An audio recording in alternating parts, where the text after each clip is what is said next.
Right, how's it going? It's me, Shotty 4HF, and I was talking to a friend of mine, Kevin Moore, and actually you can check out his music. It's More Kevin at SoundCloud, and he's also on Bandcamp. I'll leave a couple of links in the description so you can go and check out his tunes. He makes some really cool music, so please do check that out. But we were just talking about adding width to kick drums. And you know what? I just thought, well, I might as well make a little video on it and just upload it to my YouTube channel and share it with you all. So this is something that I like to do occasionally depending on the track, and I'm not saying it's something that you have to do or should do, or this is the only way to do it and you need to do this all the time. I'm not saying that at all. I'm just saying sometimes when I want to add a little bit of presence to the kick, this might be the way that I go about it. And I have done in the past, and it's given me some kind of, quite good results. So basically what I've got here in this track, it's just a little basic tune that I'm putting together and messing around with.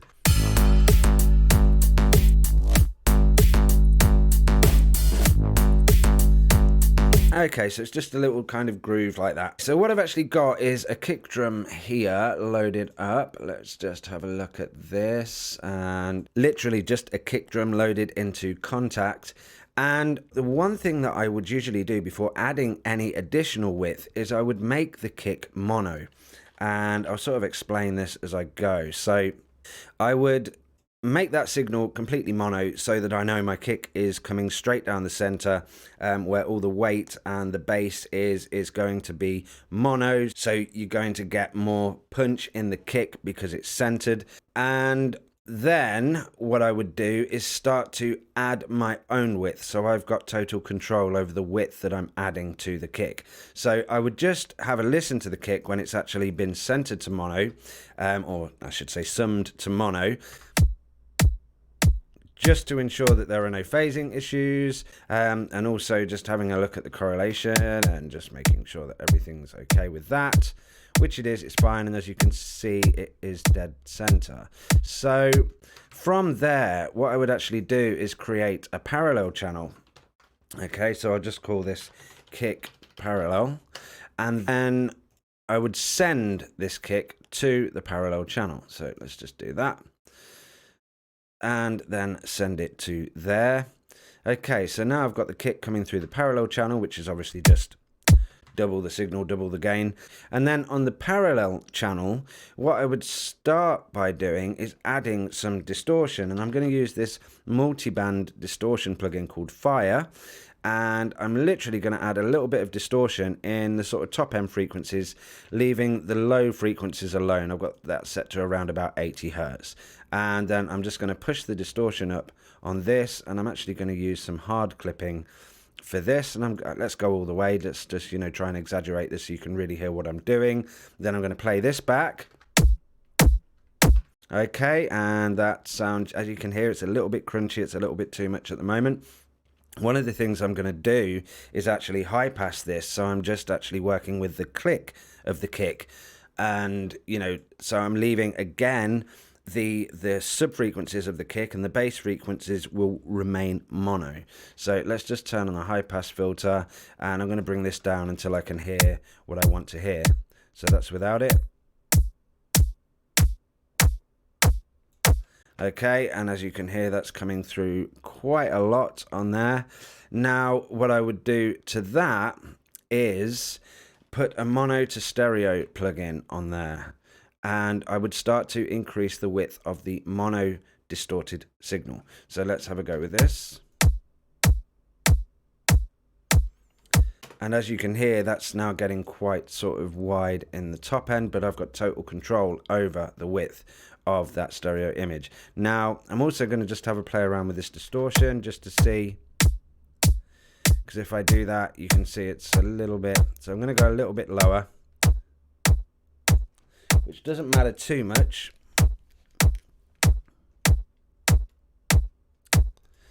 Because, like I say, I am high passing it anyway. And then what I'm going to do is blend this parallel signal with the kick that's coming through.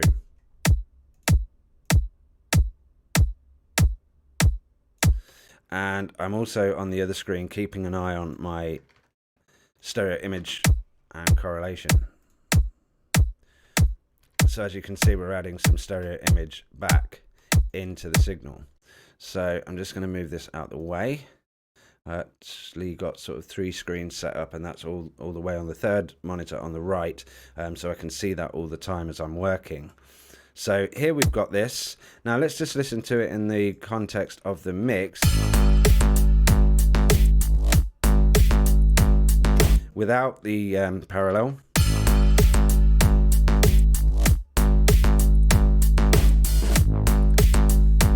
Okay, so we're adding some width to the click, the top end of the kick, so that's coming through. Now, the other thing that I would usually do here, depending on the tune, is to add some acoustic kick drum underneath as well. So I'm just going to load up an acoustic style drum kit. You could pretty much use any one that you want, I'm fairly sure anyway. The one that I'm using, sorry it's off screen, is Studio Drummer, and this is part of the Native Instruments Contact library, and I'm going to use the session kit, and I'm just going to load that up quickly. Now I'm going to copy this kick pattern, the MIDI, I'm going to copy to Studio Drummer, and I know that the kick that I want is on C1, so here. Let's just solo this. And what I'm actually going to do is I'm going to add some stereo widening onto that acoustic kick. And I'm going to just turn that up. So I'm going to get a little bit more width out of that acoustic kick. It's quite extreme, but I'm going to go with it. And as you can see, there's a lot of weight and there's a lot of bass in that acoustic kick, which might work, it might not, but for this example, I am actually going to high pass it. So again, let's just load up the high pass filter, and I'm going to bring in what I want from that acoustic kick.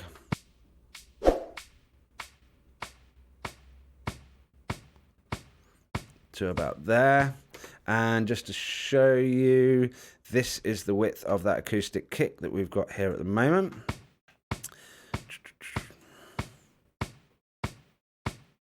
So the other thing is with this is I can hear that kind of reverb tail from the sort of simulated overhead mics and the room reverb on that acoustic kick. So I'm going to try and get rid of that, because that might create a bit of a mess, a bit of a muddiness in there in the rest of the mix. So what I'm actually going to do is use a noise gate, just the noise gate that's built into Cubase, and I'm going to load this up and try and get rid of that tail.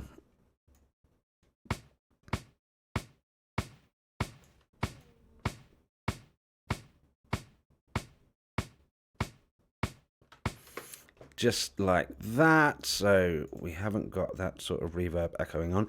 Now, all 3 kicks together, let's have a listen to this. Well, all 2 kicks on the parallel channel is what I mean.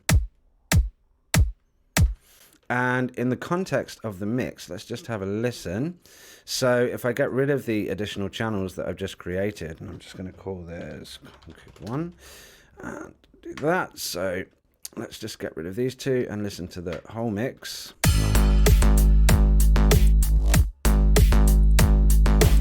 And then I'll turn them on whilst they're playing, so that you can hear the sort of extra presence that it's giving.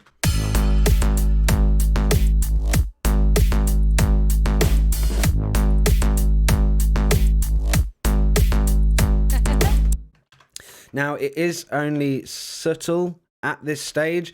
Obviously, depending on the track, you might want to increase this. You might want to even add some short reverb to the additional layers that you've just created. So let's just do that. Let's take the parallel and the acoustic kick, and we'll just send them to another bus or group in Cubase, as it's called.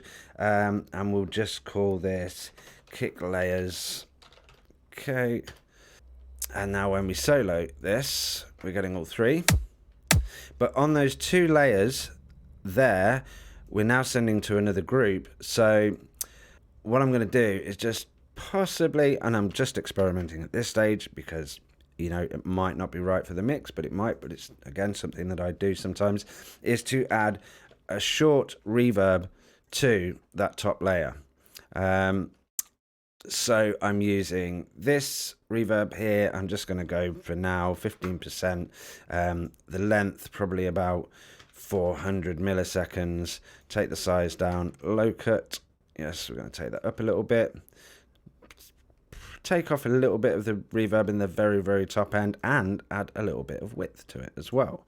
So let's just see how that sounds now. And we might need to adjust the dry wet mix. So let's see how this sounds. So without the reverb, and then I'll turn it on whilst it's playing.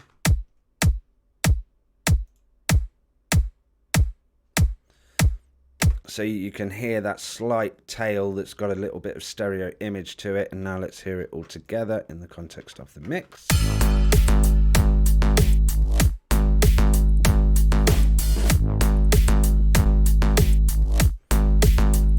So without.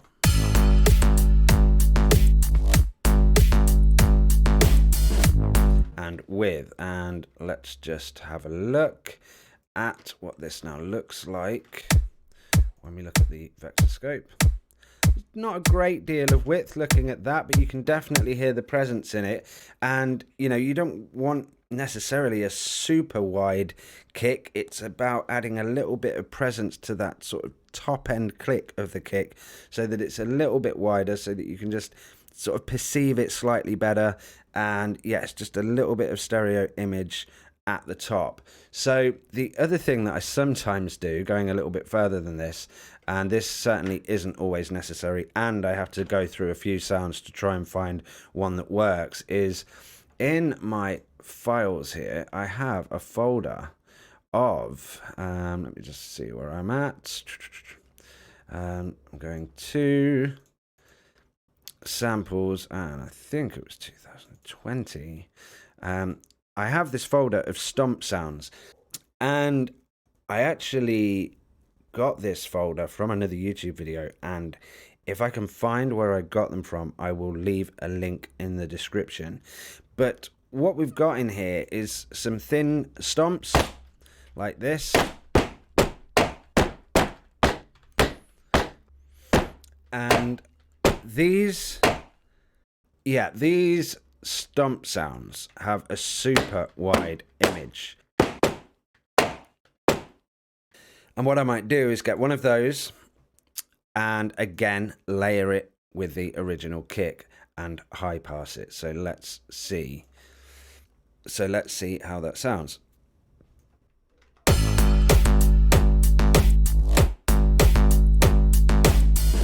Now, granted, it almost sounds like a clap almost behind the kick. So let's just have a look at what's going on with that stomp sound.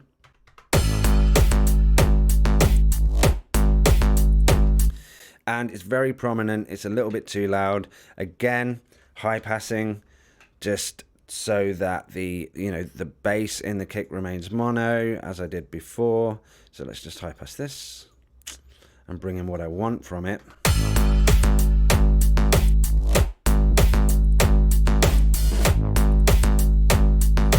And then I'm going to turn that signal up gently behind everything else that we've created. So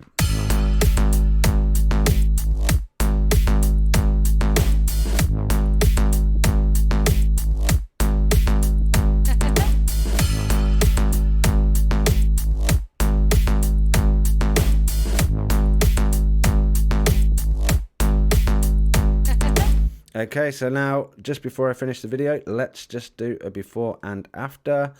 And let's just name this. So I'll play it back and I'll just leave the mono kick, and then I'll bring in the extra layers so that you can hear the difference it makes to the presence and the width of that kick drum.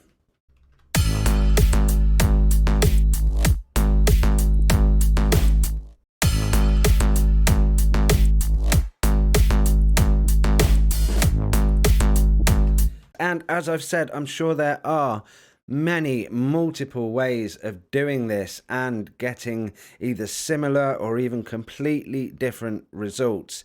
And as I said at the beginning of the video, this isn't something that I'm saying you should do all the time or have to do. And I'm certainly not saying this is the only way that you can achieve this. But what I wanted to do is share with you the way I go about doing this. Sometimes, depending on the track, depending on the project, this is sometimes the route that I would go down. So I hope some of you might find this useful. Please let me know in the comments. And of course, if you like this video or you found it useful, please do give it a like and subscribe. I'll definitely be back with more videos soon. And that's it for this video. Of course, please check out all the music from me. I'll leave links in the description to that as well. And that's it. Until the next video, take it easy, stay creative, keep smiling. Sound.